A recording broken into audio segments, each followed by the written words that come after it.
ងសងអង្គបួនចាក់ទុករំពីបរិស័ទក្រុមគ្នាបូជាខែនាងថ្លាថ្លៃបុណ្យមាបូជាមាននៃបានទាំងដាស់តឿនសត្វលោកឲ្យភ្ញាក់ទុំលាក់មានឆ្មើឆ្មៃស្គាល់ធម៌ត្រីលាក់យល់ជាងលៀងបាបអបព្រៃទើបផុតទុំភ័យយល់នៃរស់ក្នុងលោកកា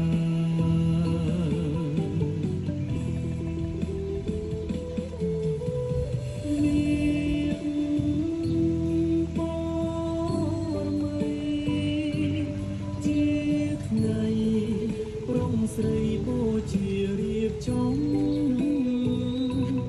យល់ធម៌ស្គាល់ព្រះគោដមរំឲ្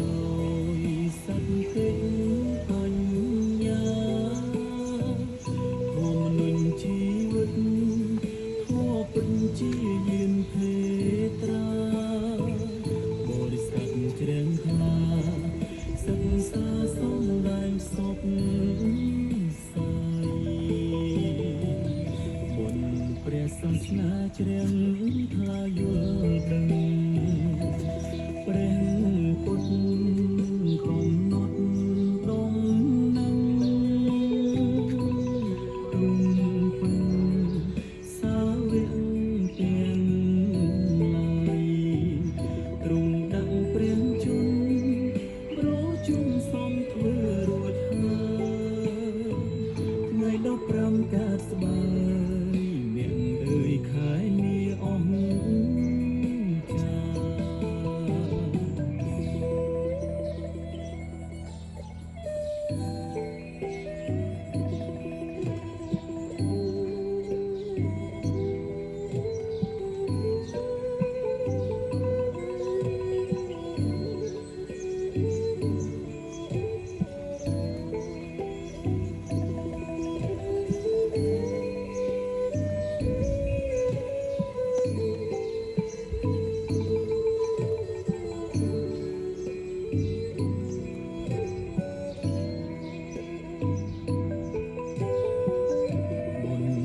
បូជាមាន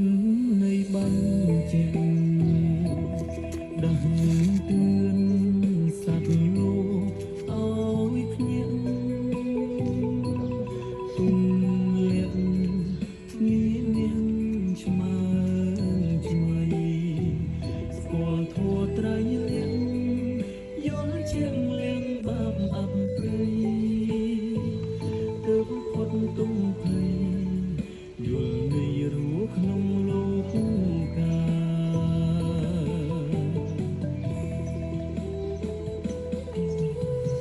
មានបរមីជាថ្ងៃ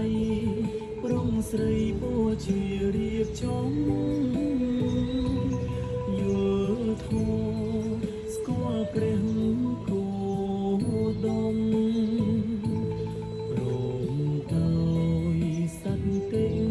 បញ្ញាធម៌មនុស្សជីវិតធម៌ពិតជាយានភេត្រាបរិស័ទជ្រះថ្លាសិក្សាសំដែងសុខសាយបុណ្យព្រះសាសនាជ្រះថ្លាយល់ដឹងព្រះពុទ្ធកំណត់ដងនឹងសាវកទាំងឡាយទ្រង់ដឹងព្រះជន្មប្រជុំសំធ្វើរួចហើយថ្ងៃ15កើតស្បើ